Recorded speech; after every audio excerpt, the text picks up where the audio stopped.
Girish Linganna sir, Murali sir ಹೇಳ್ತಾ ಇದ್ರು air force, navy, army ಅದ್ಭುತ ಕೋಆರ್ಡಿನೇಷನ್ ಅಂತ. ಅಷ್ಟೇ ಅದ್ಭುತವಾದ ಕೋಆರ್ಡಿನೇಷನ್ನು ಸೈನ್ಯಕ್ಕೂ ಸರ್ಕಾರಕ್ಕೂ ಇದೆ. ಖಂಡಿತ ಸರ್ಕಾರ ಉಳಿದ ಆ್ಯಂಗಲ್ಗಳನ್ನಷ್ಟು ಕವರ್ ಮಾಡ್ಕೊಂಡಿದೆ. ಹೌದು. ಒಂದು ದೇಶವನ್ನು ವಿಶ್ವಾಸಕ್ಕೆ ತಗೊಳ್ಳದೆ ಉಳ್ಕೊಂಡಿಲ್ಲ.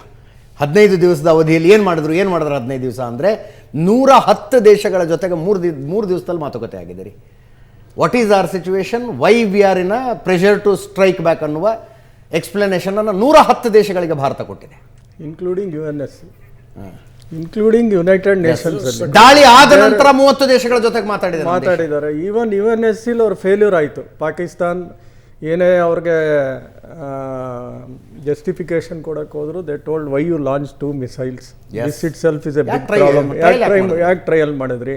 ಸೊ ಆಲ್ ದೀಸ್ ಕ್ವಶನ್ಸ್ ಬಂದೇ ಬಂತು. UNSCಲಿ ಅವ್ರಿಗೆಲ್ಲೂ ಮನ್ನಣೆ ಸಿಗಲಿಲ್ಲ. ಒಂದು ಎರಡನೇದು ಎರಡನೇದು ನನಗೇನು ಅನಿಸುತ್ತೆ ಅಂದರೆ, whether the Chinese equipments was not so capable ಅಂತ. ರಡಾರ್ ತಗೊಳ್ಳದೇ ಇರೋಷ್ಟು ಸ್ಕ್ಯಾಲ್ಪ್ ಮಿಸೈಲ್ ಹೋಯ್ತು, ಆಮರ್ ಮಿಸೈಲ್ ಹೋಯ್ತು, ಬ್ರಹ್ಮೋಸ್ NG ಹೋಯ್ತೋ ಬಿಡ್ತೋ, whether it goes in 50 to 60 meters ಅಷ್ಟರಲ್ಲೇ ಹೋಗ್ಬೋದು ಹೈಟ್ ಸ್ಕ್ಯಾಲ್ಪ್ ಮಿಸೈಲ್ಸ್ ಎಲ್ಲ. ಬಟ್ HQ-9 ಇತ್ತು, HQ-15, ಒಂದು 3-4 ರೇಡಾರ್ಸ್ಗಳಿತ್ತು. ಒಂದು ರೇಡಾರ್ಗೂ ಅವ್ರಿಗೆ ಡಿಟೆಕ್ಷನ್ ಸಿಕ್ಲಿಲ್ವ ಅಲ್ವಾ? ಹೌದು, ಒಂದು ರೇಡಾರು ಅವ್ರಿಗೆ ಡಿಟೆಕ್ಷನ್ ಸಿಕ್ಲಿಲ್ಲ. ಏನಾಯ್ತು anti missile system? Why it failed ಅಂದರೆ they're telling it is the best of the missile system HQ-9. ಆಮೇಲೆ 5ರಿಂದ 20ಕ್ಕೆ ಅವರು ಸಾರಿ ಹೇಳ್ದಂಗೆ ಟಾರ್ಗೆಟ್ ಮಾಡ್ತಾರೆ. Of course that is the precision in the darkness ಅಂತ ಯೂಶಲಿ ಇವರು ವರ್ಡ್ಸಲ್ಲೇ ಹೇಳ್ತಾರೆ. ಯೂಶಲಿ ಆ ಟೈಮಲ್ಲಿ ಲೋ ಕಾನ್ಸಂಟ್ರೇಷನ್ ಲೆವೆಲ್ ಇರುತ್ತೆ, ಲೋ ಇದಿರುತ್ತೆ ಸೈನಿಕರು. They have taken chosen a correct time, but how they could evade ಅಂತ, that is also A wonder.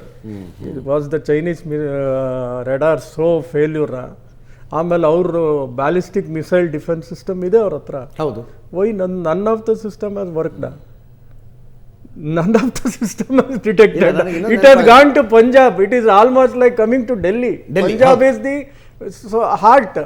ಆಮೇಲೆ ಎರಡು ಎಲ್ಲಿ ಹೊಡೆದಿದ್ರು ಪಂಜಾಬ್, ಒಂದು spiritual headquarters of Jaish e Mohammad, ಇನ್ನೊಂದು ಲಷ್ಕರ್ ಇ ತೊಯ್ಬಾಗೆ. It's almost the headquarters ಅವೆರಡೂ. ವರ್ ದೇ ಸೋ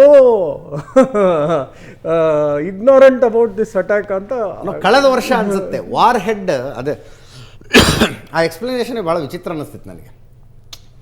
ಭಾರತ ಪಾಕಿಸ್ತಾನಕ್ಕೆ ಒಂದು ಮಾಹಿತಿ ಕೊಡುತ್ತೆ, ನಮ್ಮ ಬ್ರಹ್ಮೋಸ್ ಒಂದು ಅಚಾನಕ್ಕಾಗಿ ಫೈರ್ ಆಗಿಬಿಟ್ಟಿದೆ, ತಲೆ ಕೆಡಿಸ್ಕೋಬೇಡಿ ಅಂತ. ಯಾಕೆ ತಲೆ ಕೆಡಿಸ್ಕೋಬಾರ್ದು ಅಂದ್ರೆ ವಾರ್ ಹೆಡ್ ಇಲ್ಲ ಅದ್ರ ಮುಂದೆ. ವಾರ್ ಹೆಡ್ ಇಲ್ಲ, ಬಟ್ ಹೆಂಗ್ ಹೋಗ್ಬಿತ್ತು ಅನ್ನೋದು ಅದು ಹೆಂಗ್ರಿ? ಅದು ಅಚಾನಕ್ಕಾಗಿ ಮಿಸೈಲ್ ಲಾಂಚ್ ಆಗ್ಬಿಡುತ್ತಾ? ಭಾರತದ ಬ್ರಹ್ಮೋಸು ಗಡಿಯಲ್ಲಿ ಇಟ್ಟಿದ್ದು ಅಚಾನಕ್ಕಾಗಿ ಲಾಂಚ್ ಅಚಾನಕ್ಕಾಗಿ ನಿಜ. ಅದೇ ಇದ person got suspended also. But ಪಾಕಿಸ್ತಾನಕ್ಕೆ ಬಂದಿದ್ದು ನಮ್ಗೆ ಹೆಂಗ್ ಗೊತ್ತಾಗ್ಲಿಲ್ಲ? ಇಲ್ಲಿ ಬಂದ್ ಬಿದ್ದು ಇವ್ರು ಹೇಳ್ತಾವ್ರಲ್ಲ ಅಲ್ಲಿ ಬಂದ್ ಬಿದ್ದಿದೆ ಅಂತ. Why our radar did not detect this ಅಂತ. ಎಸ್, ನಾವು ಹೇಳೋ ತನಕ ಅವ್ರ ರೆಡಾರಿಗೆ ಗೊತ್ತೂ ಆಗಲಿಲ್ಲ ನಮ್ಮ ಕಡೆಯಿಂದ ಒಂದು ಮಿಸೈಲ್ ಲಾಂಚ್ ಆಗಿದೆ ಅಂತ. ಆಪರೇಷನ್ ಸಿಂಧೂರ, ಪಹಲ್ಗಾಮ್ ದಾಳಿಗೆ ಭಾರತ ಪ್ರತೀಕಾರ ತೀರಿಸಿಕೊಂಡಿದೆ. ಇದು ಆರಂಭ ಮಾತ್ರ. ವಿಂಗ್ ಕಮಾಂಡರ್ ರಾಜೀವ್ ಸರ್ ಅದನ್ನೇ ಹೇಳಿದ್ರು, air vice marshal Murali sir ಅದನ್ನೇ ಹೇಳಿದ್ರು.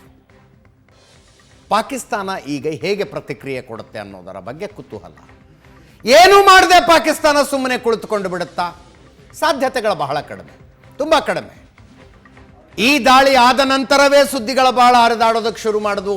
ಪಾಕಿಸ್ತಾನ ಪ್ರತಿ ದಾಳಿ ಮಾಡಿದೆ, ಭಾರತದ 5 ಯುದ್ಧ ವಿಮಾನಗಳನ್ನು ಹೊಡೆದು ಉರುಳಿಸಿದ್ದಾರೆ ಅಂತೆಲ್ಲ ಪಾಕಿಸ್ತಾನದಲ್ಲಿ ಚರ್ಚೆ.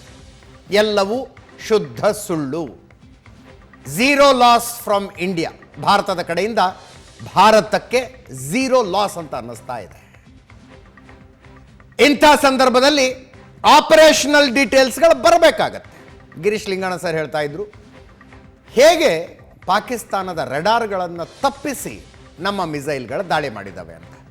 ಸರ್, ಏರ್ಫೋರ್ಸಿನ ಶಕ್ತಿಯನ್ನೇ ಕಂಪೇರ್ ಮಾಡೋದಾದರೆ ಹೌ ಡು ಯು ಒಂದು ಟೈಮ್ ಇತ್ತು ರೀ, ಸ್ಪೆಷಲಿ ಬಾಲಾಕೋಟ್ ಮೇಲೆ ನಾವು ಏರ್ ಸ್ಟ್ರೈಕ್ ಮಾಡಿದ ಸಂದರ್ಭದಲ್ಲಿ ಪಾಕಿಸ್ತಾನದ ಏರ್ ಪವರ್ ಸ್ವಲ್ಪ ಸುಪೀರಿಯರ್ ಅನ್ನೋ ಪರಿಸ್ಥಿತಿ ಇತ್ತು. ಭಾರತ F-16 ಇತ್ತು. We were with MiG. ಅವಾಗ ರಫೇಲ್ ಇರಲಿಲ್ಲ.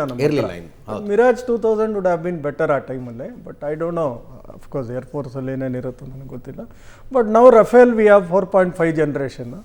ಅವ್ರ JF-17 block 3 it is a 4.5 generation. Of course it's not battle prove ಅನ್ನು. ಮತ್ತೆ ಅಗೇನ್ ಚೈನಾ ಮೇಕ್. ಅವರು ಒಂದೊಂದು ದೇಶಕ್ಕೆ ಹೆಂಗೆ ಕಾಸು ಕೊಡ್ತಾರೋ ಆ ಕ್ವಾಲಿಟಿ ಕೊಟ್ಟಿರ್ತಾರೆ.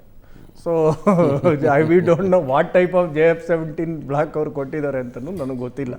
They claim it as 4.5. JF-35 ಕೊಡ್ತೀವಿ ಅಂತ ಇದ್ರು 5ನೇ ತಲೆಮಾರಿಂದು, ಅದು ಕೊಡ್ತಾರೋ ಕೊಡಲ್ವೋ ನನಗಂತೂ ಗೊತ್ತಿಲ್ಲ ಈಗಿರೋ ಸಿಚುಯೇಷನಲ್ಲಿ. ಬಿಕಾಸ್ ಅಲ್ಲಿ ಚೈನಾ ಮಾಡಿರೋ ಇನ್ವೆಸ್ಟ್ಮೆಂಟೇ ಗ್ಯಾರಂಟಿ ಇಲ್ಲ, ಚೈನೀಸ್ ಜನಕ್ಕೆ ಅಲ್ಲಿ ಗ್ಯಾರಂಟಿ ಇಲ್ಲ, ಅವ್ರನ್ನೇ ಸಾಯಿಸ್ತಾ ಇದ್ದಾರೆ, ಅಲ್ಲಿ ಹೊಡೆದು ಸಾಯಿಸ್ತಾ ಇದ್ದಾರೆ.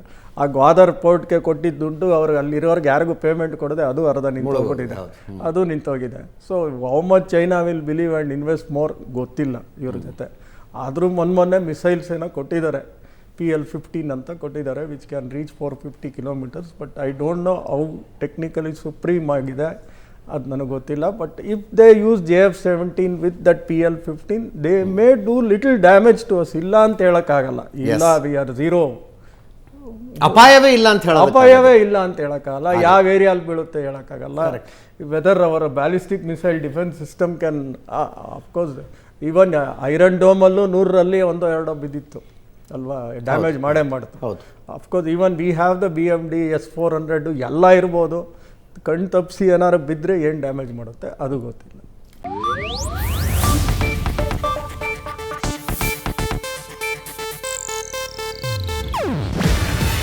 ಇದು ಏಷ್ಯಾನೆಟ್ ನ್ಯೂಸ್ ನೆಟ್ವರ್ಕ್ ಪ್ರಸ್ತುತಿ. ನೀವು ನೋಡ್ತಿದ್ದೀರಾ ಏಷ್ಯಾನೆಟ್ ಸುವರ್ಣ ನ್ಯೂಸ್.